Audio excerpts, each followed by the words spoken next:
Goodbye 2021 and hello 2022. The world welcomes another new year with COVID-19 restrictions. I almost jump out of my bed. For my gut feeling, it's something very serious. The first man to alert the WHO to COVID-19 tells us about his devastating discovery 2 years ago to this day. A big bonus. Evergreen hands out bumper end-of-year pay packages as Taiwan stocks soar, but is the pie evenly shared? I'm Jaime Ocon for TaiwanPlus here at Semicon, where hundreds of companies from around the world are looking for cooperation and a little piece of Taiwan's semiconductor industry.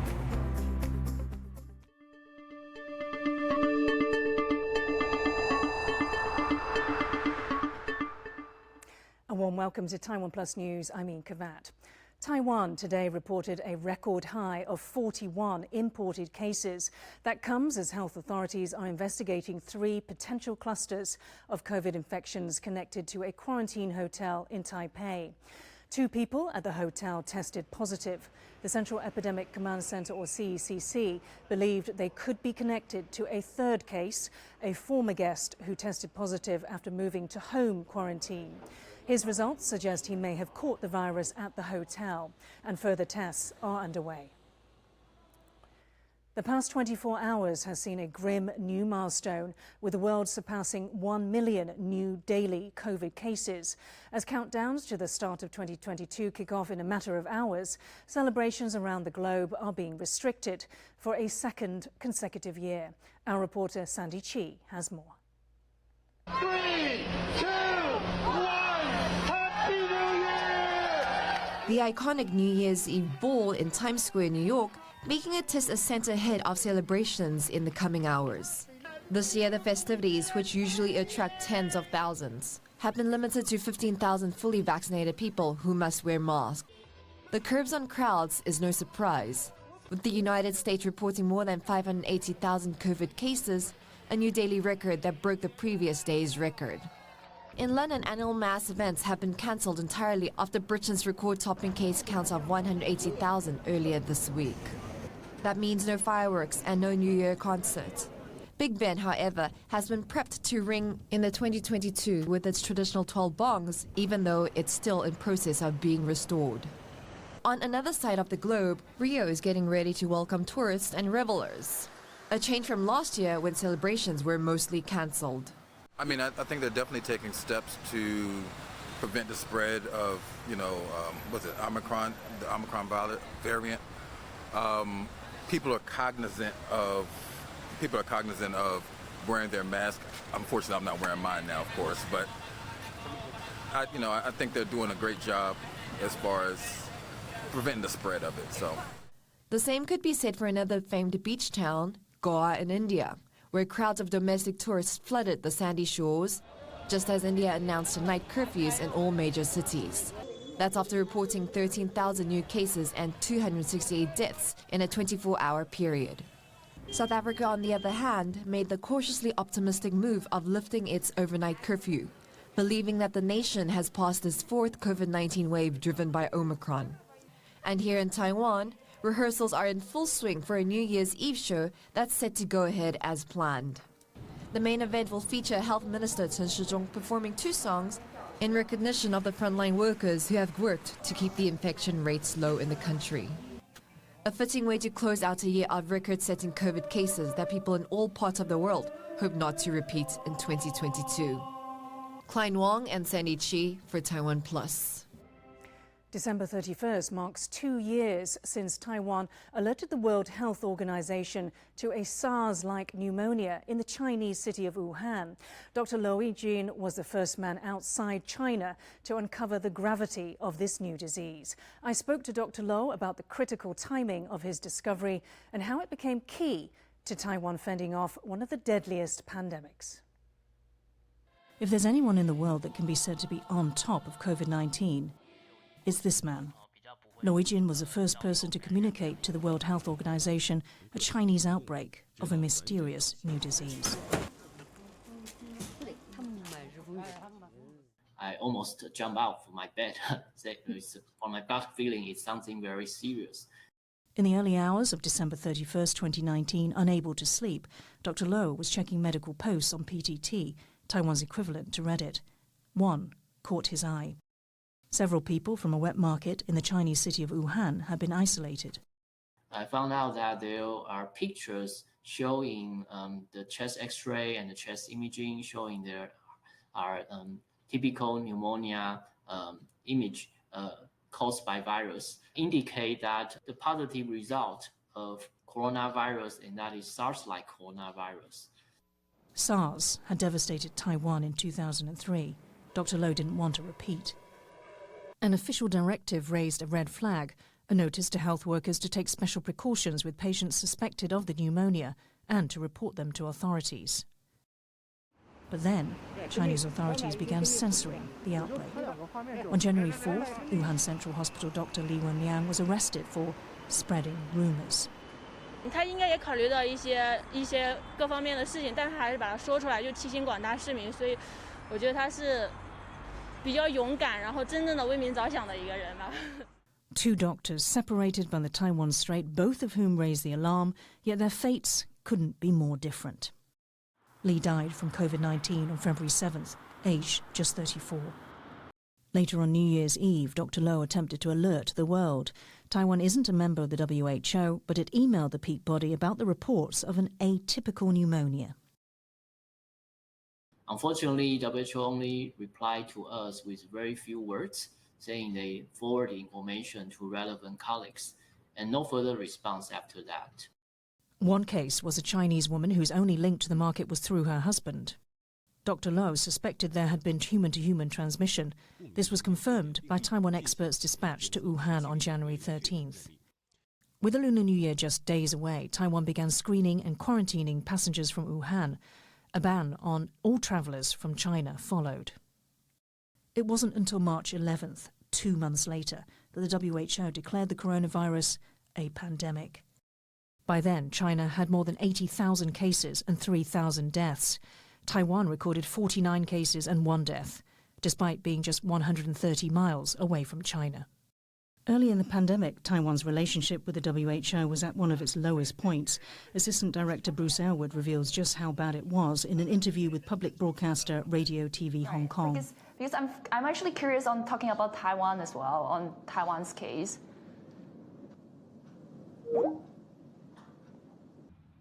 Every year, China blocks Taiwan from entry to the United Nations, including the WHO.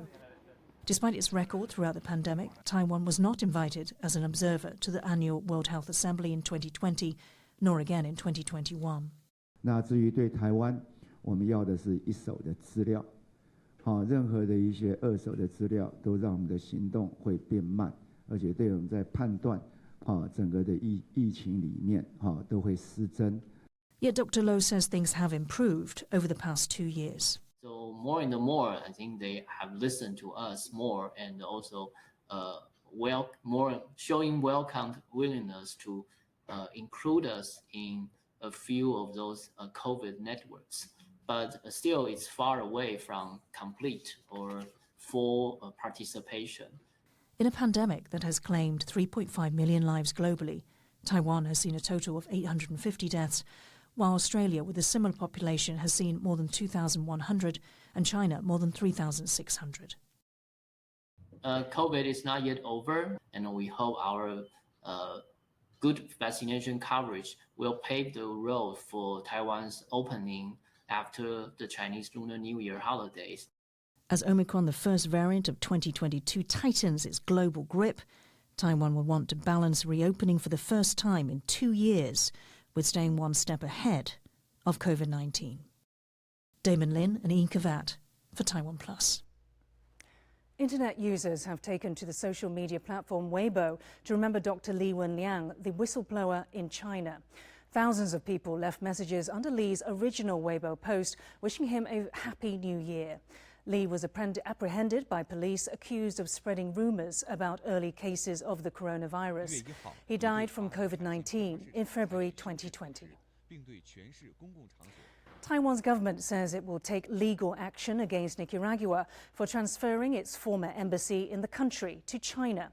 Nicaragua broke ties with Taiwan earlier this month, with Managua switching diplomatic ties to Beijing. Before leaving, Taiwan sold its embassy to the Catholic Church of Nicaragua for the symbolic amount of $1 in order to protect its assets and property. But the Ortega government declared Taipei's assets belong to Beijing under its One China policy. Taiwan's foreign ministry says Nicaragua is in violation of the Vienna Convention on Diplomatic Relations. This states that countries must protect the premises and property of embassies when relations are severed. Taipei's stock exchange ended 2021 trading on Thursday over the 18,000 mark, close to a record high reached in July this year. The index has been one of Asia's best performing exchanges in 2021, surging over 23%. Semiconductor and shipping companies have been the best performers, and that's translating into some handsome bonuses for employees. But is everyone reaping the benefits? James Chater reports. It's one of the more unlikely iconic images of 2021. In March, the 224,000-ton ship Evergreen stuck in the Suez Canal. The ship's owned by Taiwanese company Evergreen, and the backlog it caused momentarily paralyzed global trade. The episode left Evergreen executives red in the face, but they more than made up for it with their end-of-year company bonuses. Employees of the shipping company landed bonuses equivalent to 40 months of wages, with one couple earning a combined package of some 2 million Taiwan dollars, around 180,000 US dollars, and that's from individual base salaries of around just 24,000 US dollars. Evergreen's announcement comes as Taipei's stock exchange closed for 2021 trading near an all-time high reached in July. The TAIEX index surged 23% this year, the third highest increase of all time. And that's been driven mainly by the strong performance of Taiwan's shipping and semiconductor companies. 原物料的一个表现在今年上半年也不错，不过在下半年之后呢，也有进入整理的一个情况。下半年主要是靠这个电子股的一个表现拉抬这个指数了哈。 The strong stock exchange figures cap a bumper year for Taiwan's headline economic statistics. Last month, forecasts for Taiwan's 2021 growth were revised up to a 10-year high of 6%. Robust demand for Taiwan's technological products meant that even a months-long lockdown mid-year couldn't dampen the economic outlook. 像竹科啦，或者是南科、中科，那这几个科学园区呢，虽然我们有3级警戒，但是呢，对制造业没有产生太直接的影响。 But the headline statistics could be masking a more sober reality.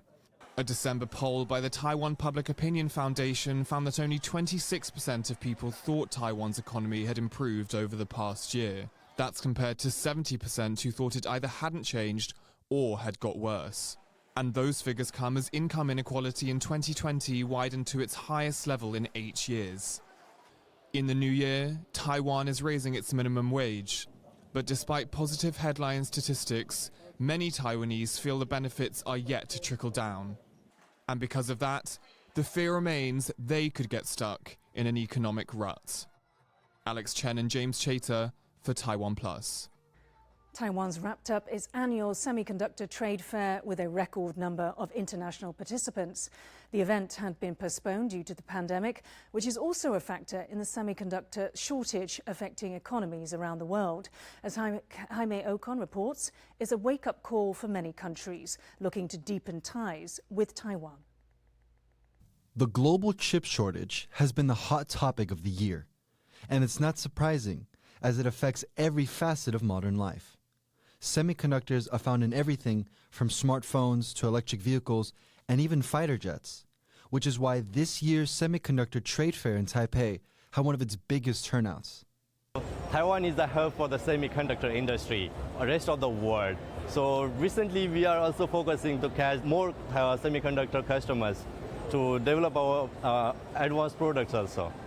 India is one of the many countries playing catch-up, relying almost entirely on imports of semiconductors, and it seems they want to change that. There are so many Indian engineers and many talents came to Taiwan for learn new technology because Taiwan already have developed more than 25 years advanced technology as considered all over the world. And we also are focusing on the Indian market as well. Taiwan dominates the semiconductor manufacturing market. In 2021, it accounted for more than half of total global foundries, which is revenue from semiconductor contracts. What's apparent here is a huge international presence, and that many countries are looking forward to cooperation with Taiwan. Few people know that it was the U.S. that encouraged Taiwan to start producing chips in the 1970s. But now, half a century later, the U.S. is looking to Taiwan for expertise. You know, Taiwan is a quality supplier. They've become one of the more respected suppliers, more for high-tech electronics.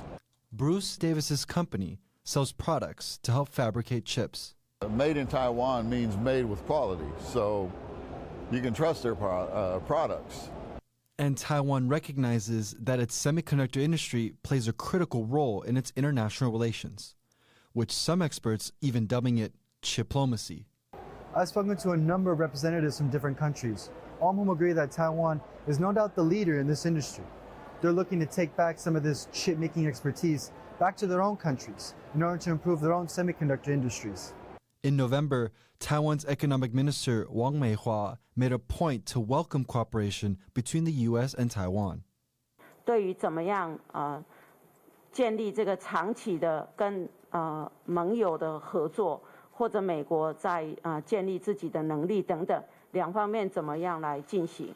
那所以也提到这个长期的合作的关系。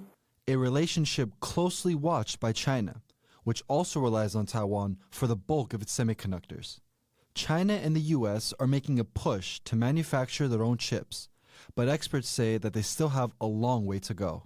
Being able to produce the technology, Taiwan's ahead about two generations. United States, they're able to invent the technology, they're just not able to produce the technology. And Taiwan plans to capitalize on this advantage with its biggest semiconductor players trialing the next generation of chips, which they say will revolutionize the semiconductor market in the new year.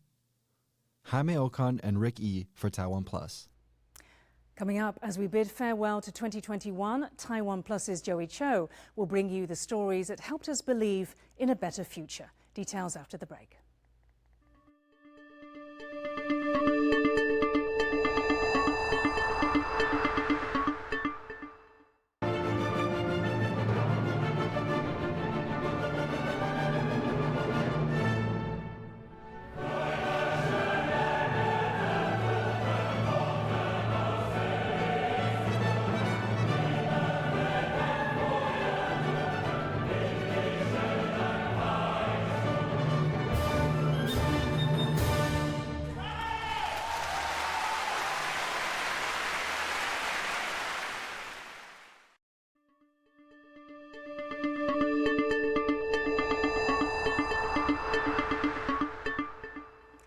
Welcome back. You're watching Taiwan Plus News. Here's a quick roundup of the news making the international headlines.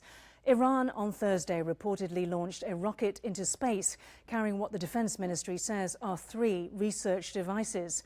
Liftoff occurred at a critical time for the country's relations with the United States.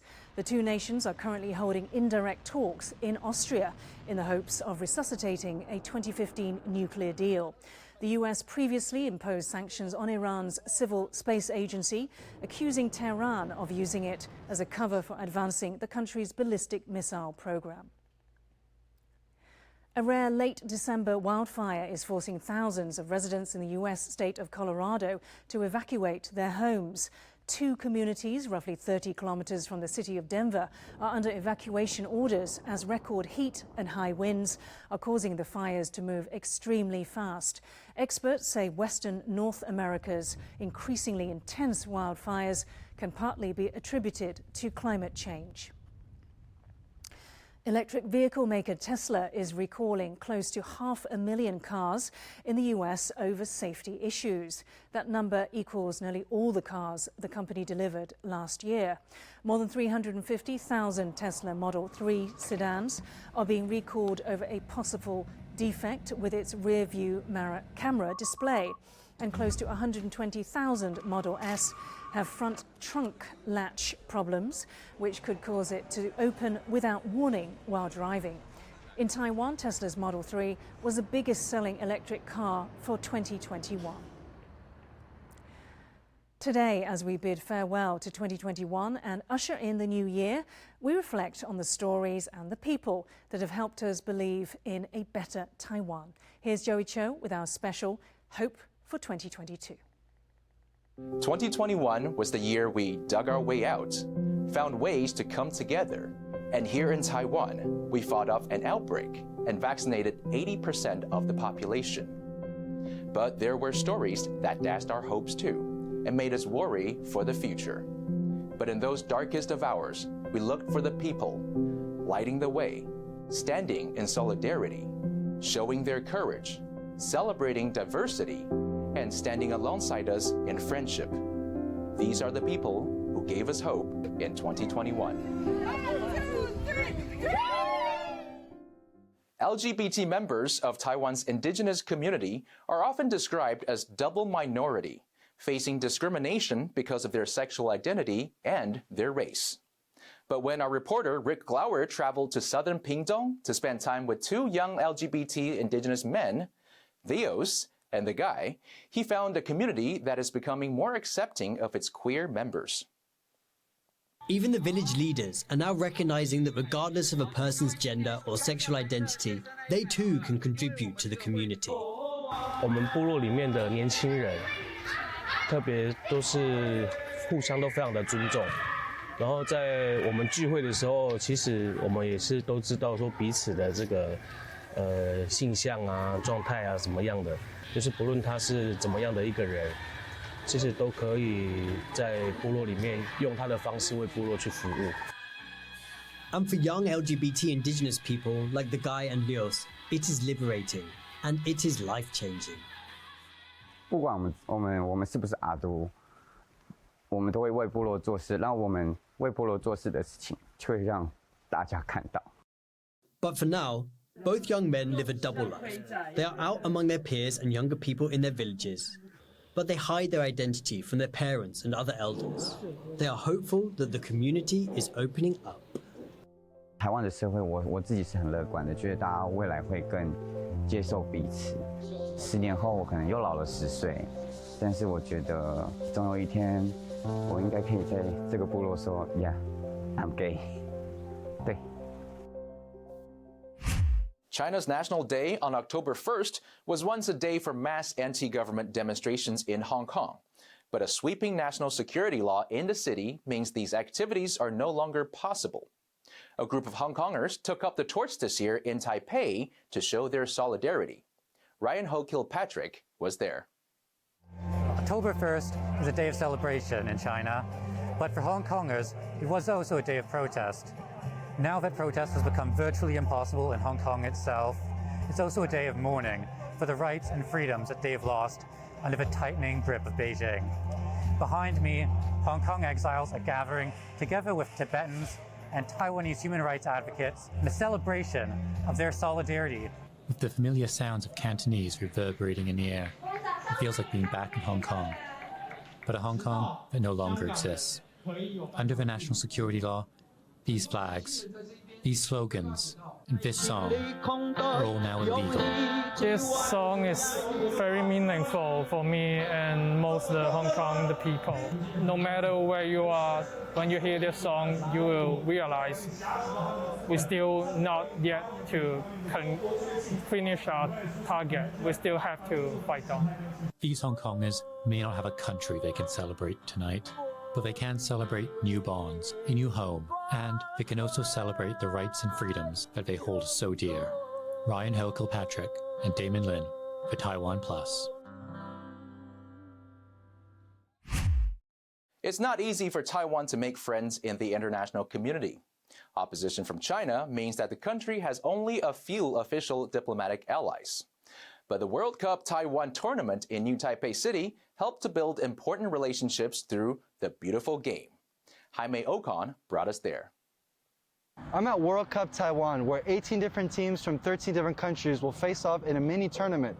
And what sport am I talking about? Football.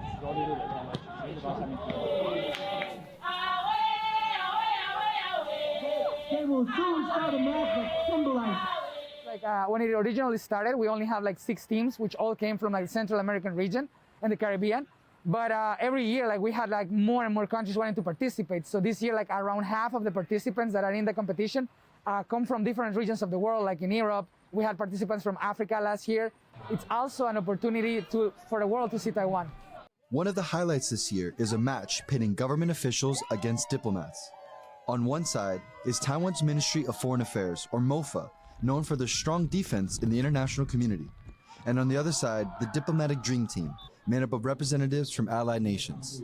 Off the field, they stand up for Taiwan in the international community. But on the pitch today, let's just say the relationship is a little more competitive. At the end of the day, it doesn't matter what the score is, or who wins or who loses. What matters is the people who are with you on and off the field. And maybe it's about the goals. Damon Lin and Jaime Ocon for TaiwanPlus. Again, that was Joey Cho with a look at Hope for 2022. You can download the TaiwanPlus app for more stories from Taiwan and around the world. And finally today, we leave you with images of the annual hunting festival of Pioma Village in southeastern Taiwan. In this traditional rite of passage, their young men visit every house in the village to sing and dance to tell the world that they are now adults. Thank you so much for watching TaiwanPlus News in 2021. I'm Yin Khvat. Happy New Year and see you again in 2022.